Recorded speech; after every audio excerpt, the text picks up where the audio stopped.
Good day everyone, Brady here, and today we are going to do a VFR full flight from Sedona to Flagstaff. I'm going to walk you through everything, pretty much everything you need to know to fly a Cessna 152 on Microsoft Flight Simulator from Sedona to Flagstaff. Nice short flight, beautiful area to fly in, and we'll get right to it.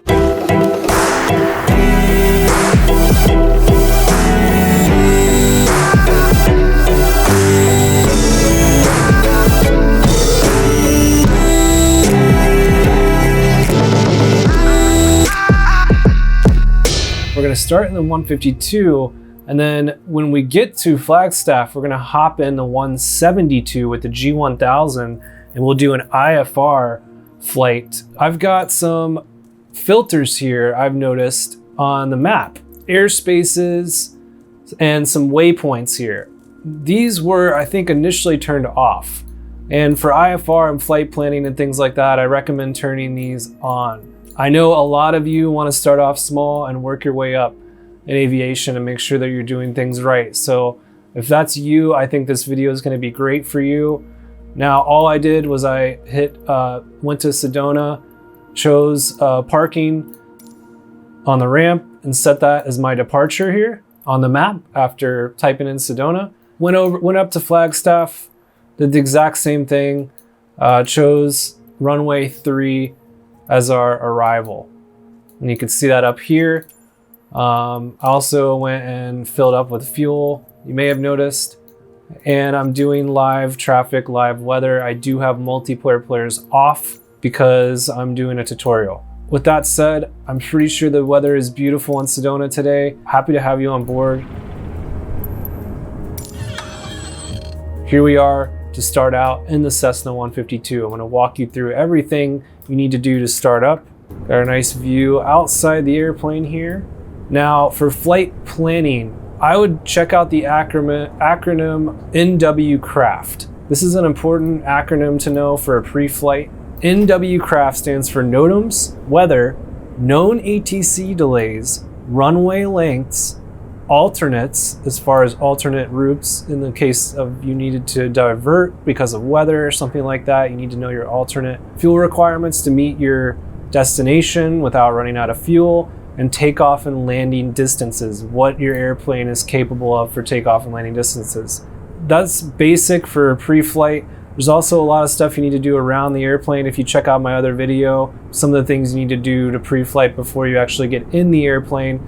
Well, let's get right to it. Airnav.com will give you all kinds of information. Let's say we're going to go to Flagstaff. And this is the airport that we want right here, Flagstaff Pulliam Airport.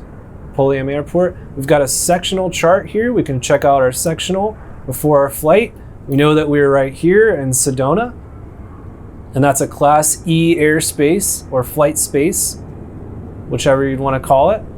That's Echo airspace, non-controlled airport. We're going to be flying into a Class D controlled airport. You see the dotted line here surrounding that is a Class D, and it does have a tower. You've got all kinds of other information here too. We've also got an airport diagram, which is great. Anytime you're going somewhere you're unfamiliar, this is going to give you the runway, the taxiways.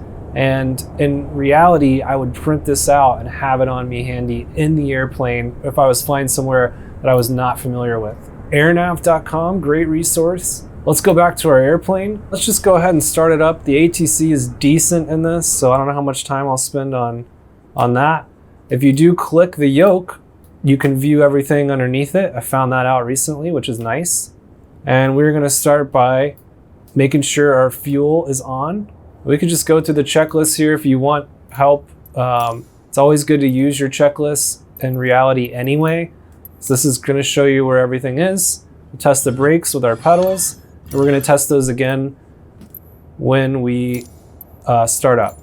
So mixture full rich, we've got carb heat should be N, and then we can prime. If the airplane hasn't flown for a little bit, we can give it a little prime, maybe just 2 or 3 of those. Then we're going to turn on the battery, and our throttle should just be slightly in It's very specific on the checklist. It says like a 1/4 inch or something, 1/2 inch or so. But really just throttle slight for when we crank up, and we're gonna yell, clear out the window, make sure everyone's clear prop. This guy's a little close to it. Hopefully he'll be fine, because I don't know how to move him. Let's go ahead and start her up. All right, and we're started. And once we're started up, we're gonna come down to about 1,000 RPM, right here.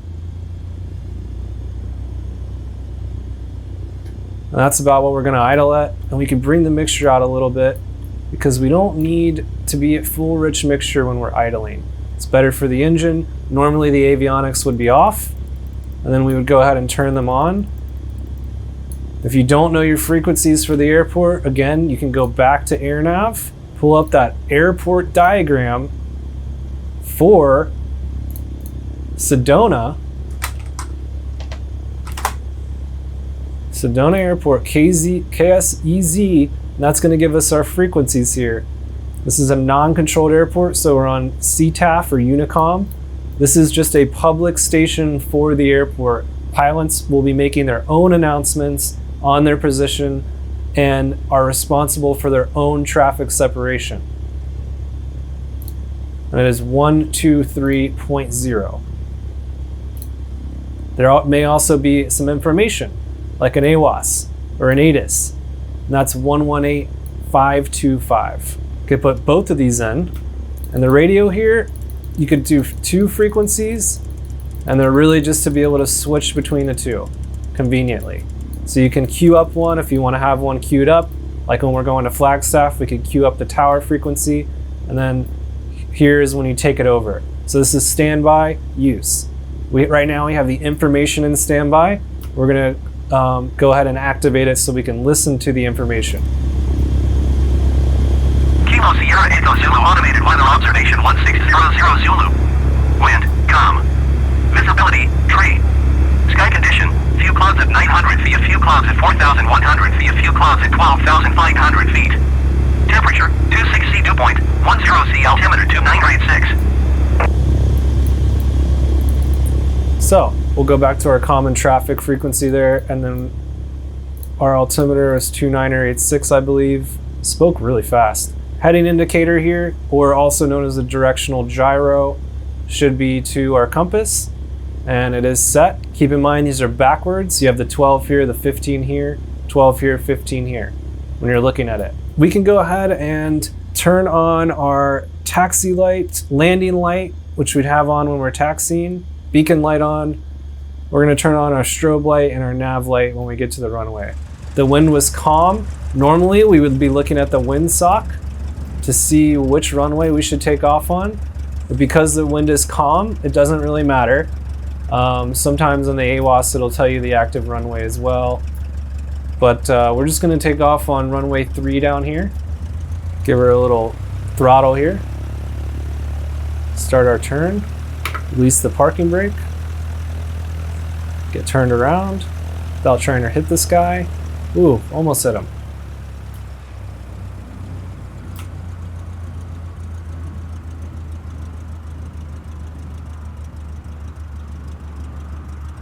Need to try to stay clear of other airplanes. I don't know why they're parked like this.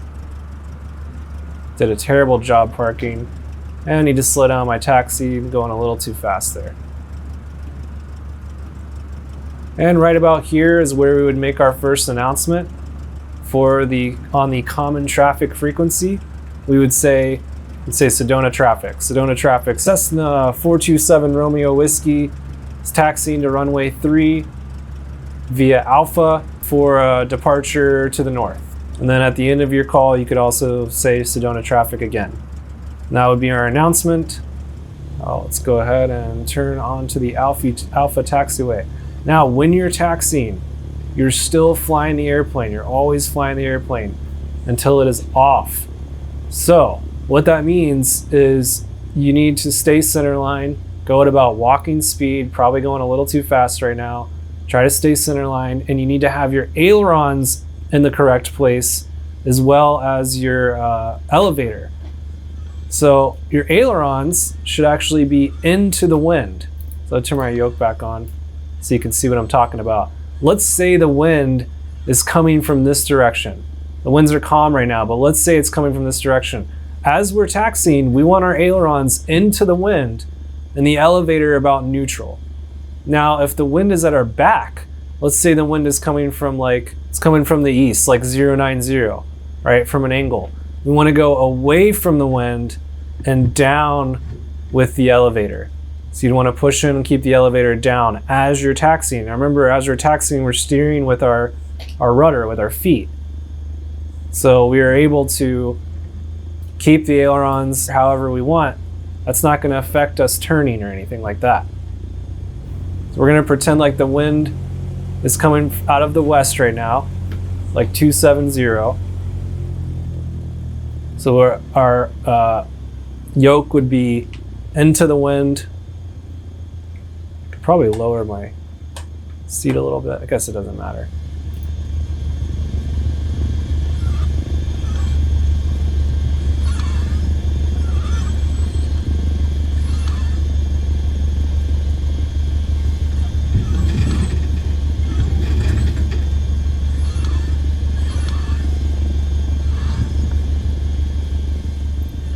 Oh, and these announcements are here too. So this would be that announcement that I made. Kilo Sierra Echo Zulu, traffic Cessna November 427 Romeo Whiskey is taxiing to runway 3. And if you're wondering why you don't get a response, that's because there's no tower. You're just announcing your position to other pilots. Now, before we take off, we would have done a run-up. We could do it right here. Normally you want to do a run-up into the wind, and be mindful of what's behind you when you're doing a run-up. We could do a run-up right here in the 152. We're just going to lock the brakes down, full mixture back in, and we're going to check some things and make sure that everything's working properly. We'll start by going to 1700 RPM with the brakes engaged.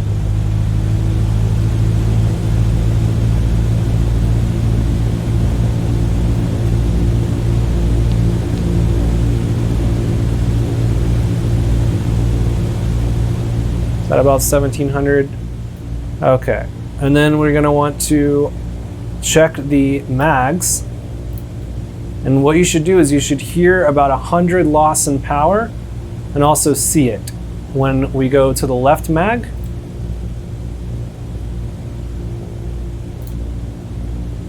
And back right. You should see about 100 loss in power. Then we'll check the right one as well. All right, now we're also going to check the carb heat. While at 1700 RPM, we should also have about 100 RPM loss in power with the carb heat out. You may also hear it. We're going to check our alternator over here. You should see this light come on and you should see the voltage drop. Right? So that appears to be working. Suction's good. Oil pressure's good. And we can come back down.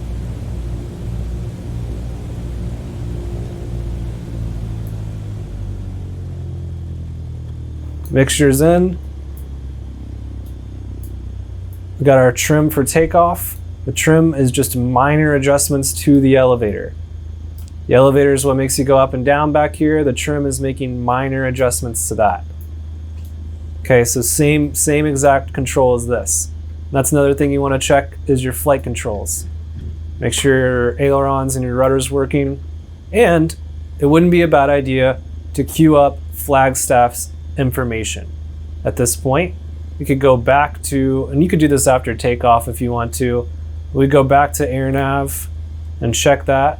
And we know that their ATIS is 125.8, and that is going to be what we're listening to first on our flight. 125.8. So we can have that on standby. These things can be kind of hard to use. And here we go. Now we can announce our takeoff.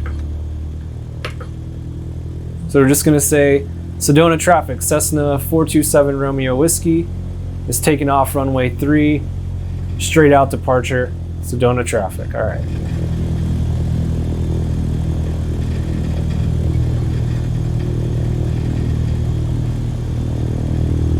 Now once we're on the runway, we're gonna give it full throttle. You may need a little bit of right rudder to keep the airplane center. Depending on how windy it is, you could pull your ailerons into the wind a little bit here, which could also help.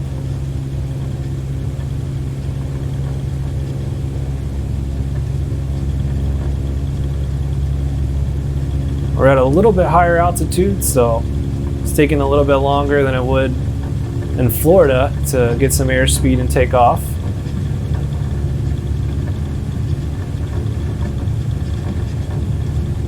Right at about 55 or 60 knots, we can start to rotate. We may want to bring our mixture out a little bit. There we go. That's going to give us better RPMs. And what you can do, you can play around with the mixture and just keep an eye on your RPMs, see what's giving you the best performance with that mixture. It's just mixing the amount of air that's mixing with the fuel, the ratio, which is affected by a number of things, especially your elevation above sea level. Now we're climbing. Forgot to turn the strobe and nav lights on.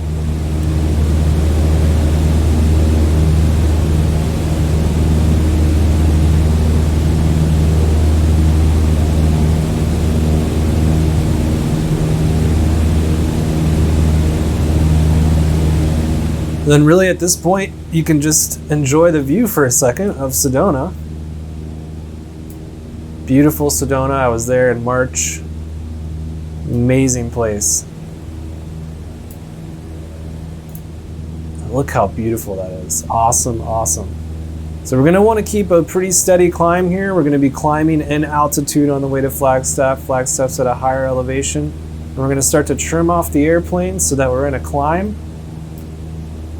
Best rate of climb, all that information could be looked up if you type in V speeds. V speeds of a 152 will give you the airplane's best rate of climb, best angle of climb, best glide speed, what speed you should approach at, what speed you should land at.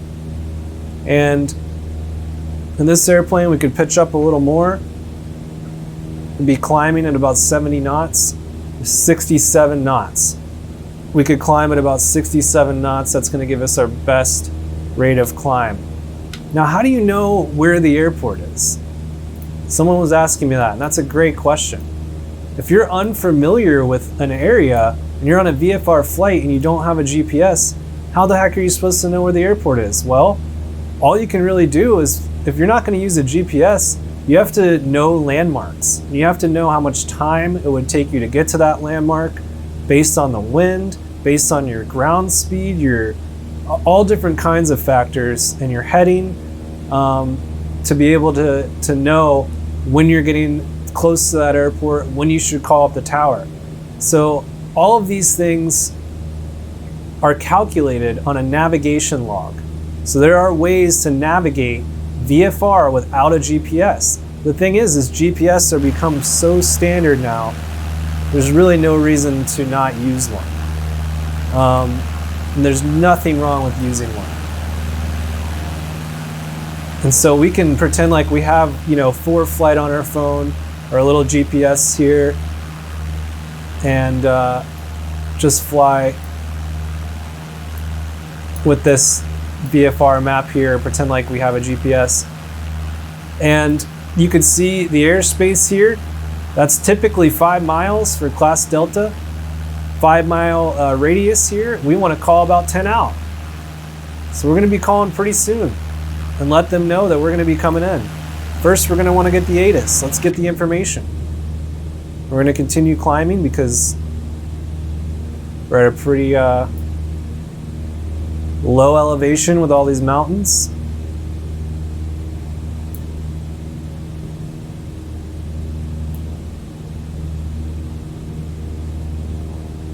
Not exactly sure where my mixture should be, but it's fine. We've got a positive rate of climb. We're doing okay.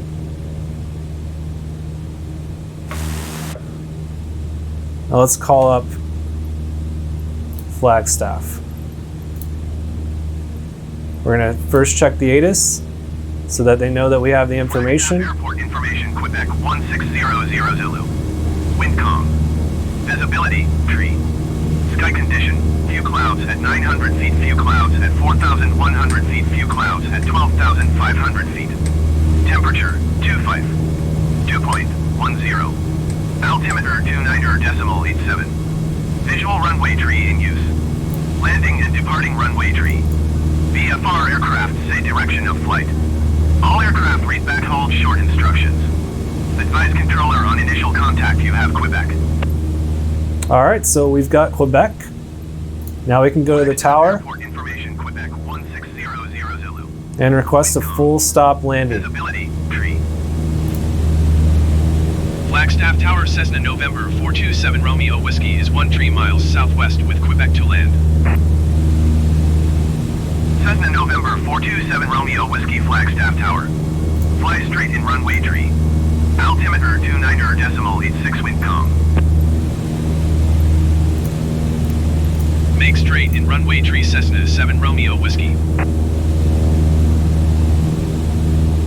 We're finally getting enough altitude here to start turning toward the airport. Just been using this canyon. It's a little bumpy, but not too bad. Winds are calm. It's a beautiful day. And we're gonna make straight in runway 3.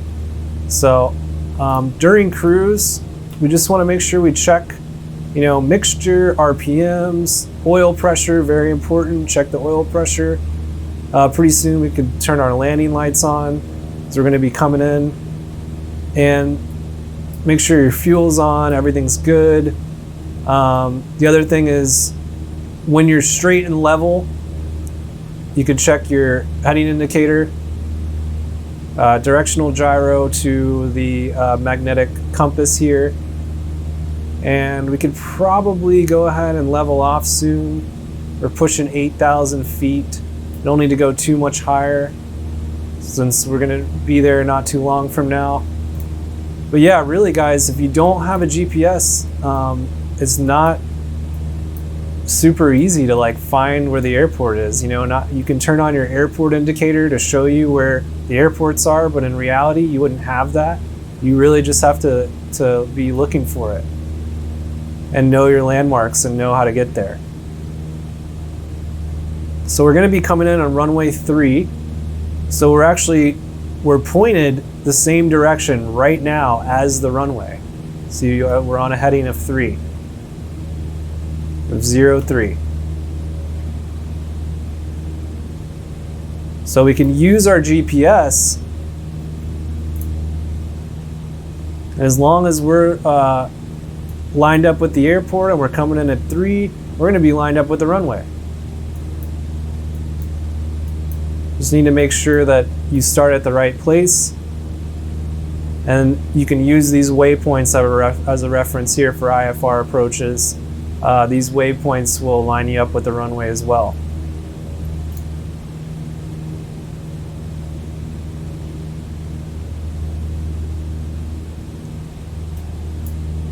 I'm gonna go ahead and start trimming down a little bit.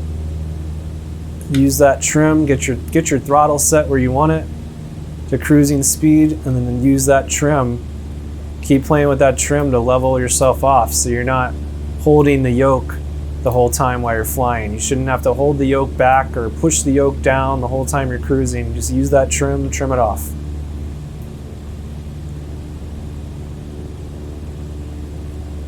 We should also have some panel lighting somewhere.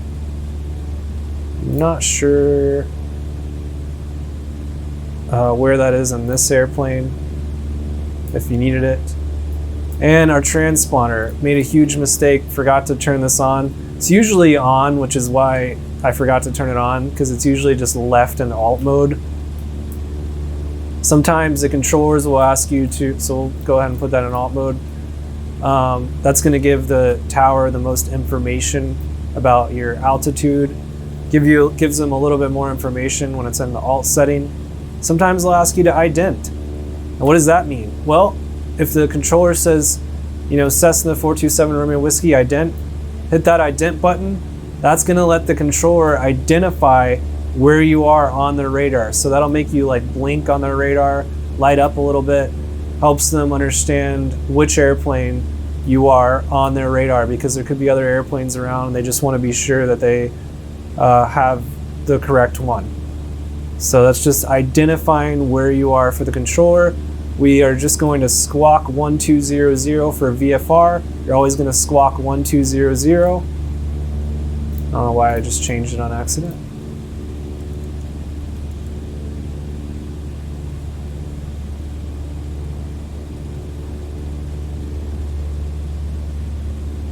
Cessna 7 Romeo Whiskey cleared to land runway tree.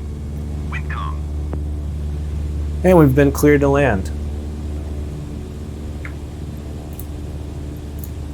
Cleared to land runway tree Cessna 7 Romeo Whiskey.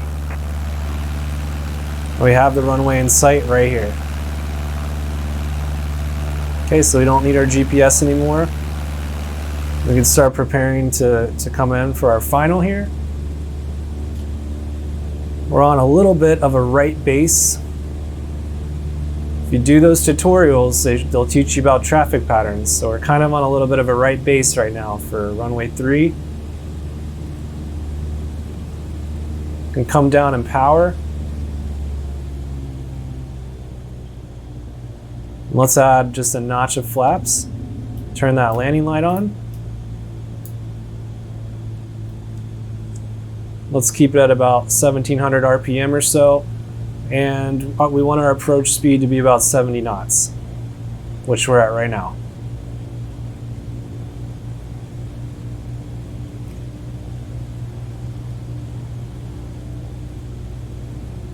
Another thing you could do is you could look at your frequencies and queue up ground. You queue up the ground frequency for Flagstaff, because you're eventually going to have to switch to that when you land. And ground is on 121.9. So we could queue that up.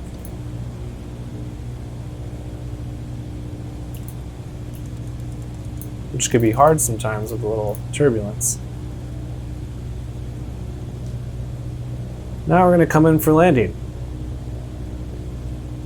On a final for runway 3 and Flagstaff. And then when we land, I'm going to do another lesson, IFR, and a Cessna 172 with a G1000.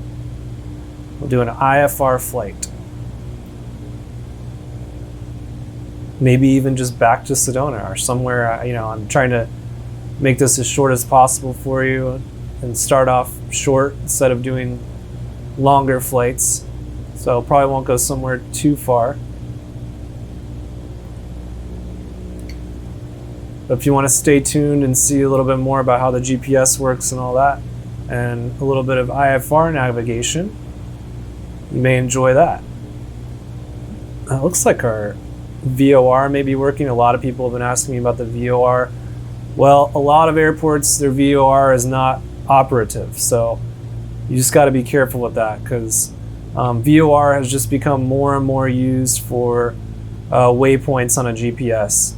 So unfortunately, VOR instruments aren't quite as used now, just because they are inoperative at so many airports. All right, I did the last notch of flaps here. Slowly working our way down. See if we can hold it off a little bit. All right, and we've got touchdown. Now I can just apply some brakes. We can probably exit right here. Put the flaps up. Whiskey, exit runway when able. Cessna 7 Romeo Whiskey, contact ground on 121.9er. We could also turn our strobe off. And we want to get off the runway. It just stopped me here. For some reason, it does that sometimes. Normally the airplane would have just kept rolling pretty easily. And all you really want to do is just get past this line. And then we're going to switch to ground once we get past this line. 121.9er for Cessna 7 And stop right here until we get our directions. There's a lot more to flying as far as emergency procedures go and checklists, and but as far as the basics go, no need to complicate it for a VFR flight. It's really more about just enjoying the view. And let me know if you have any questions for sure. I would love to answer them. Flagstaff ground, Cessna November 427 Romeo Whiskey, request taxi to parking. Cessna November 427 Romeo Whiskey, taxi to general aviation parking using taxiway Alpha. Now this is all taxiway Alpha here. This is a pretty basic airport. Remember, if you get confused, you pull out that airport diagram. That can help you with directions. And you know what? Another thing you can do is turn on your assistance for taxiing. There's nothing wrong with that. If you want to turn on this taxi ribbon here under navigation aids, go ahead. Just to make sure that you get it right. Maybe you can compare what you thought where you were supposed to go, how it compares to the taxi ribbon. Taxiing to general aviation parking using taxiway Alpha. And, you know, maybe you turn it on for a second and then maybe you turn it right back off. Maybe you just use it to help you get started if you want to. Again, fly the airplane on the ground. Make sure your ailerons and elevator are in the correct position according to the wind. If the wind's coming from in front of you, ailerons should be into the wind, elevator neutral. If the wind's coming from behind you, you want to dive away from the wind, elevator down, and then away. Right now the winds are calm, so it's making it pretty easy.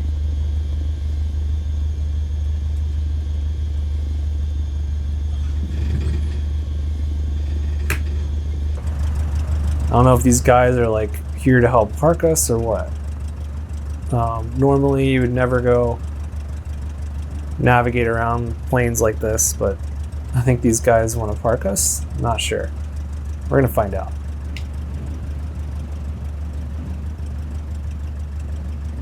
You would never do that in reality, but it's a simulator, so it's fine. I'm gonna let this guy park us,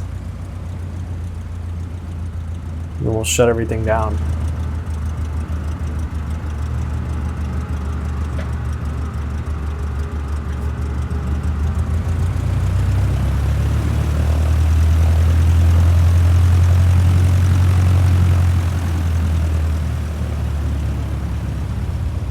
I'll turn on the parking brake, which this airplane doesn't really have. You'd actually just use chocks, tie downs. Maybe some Cessna 152s do have it, but now we can turn off our avionics first. And then we want to pull the mixture. Make sure the throttle is completely cut as well.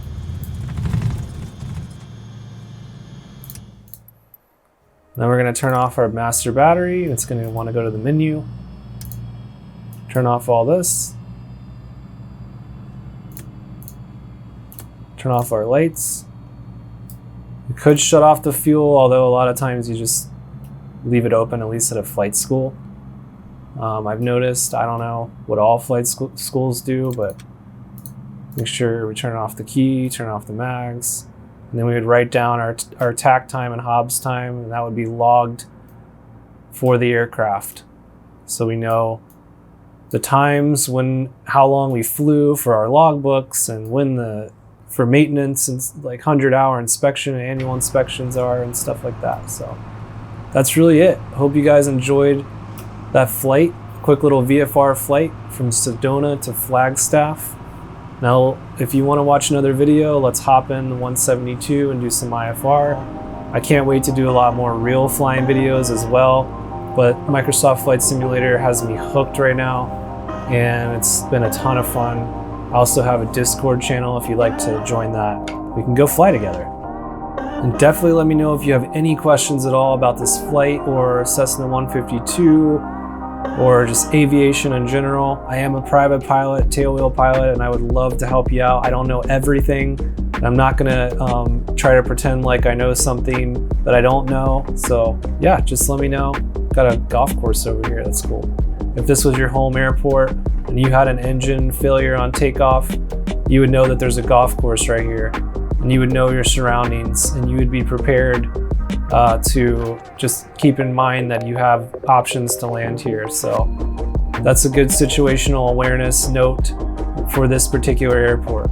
All right, thanks so much, and I'll talk to you soon.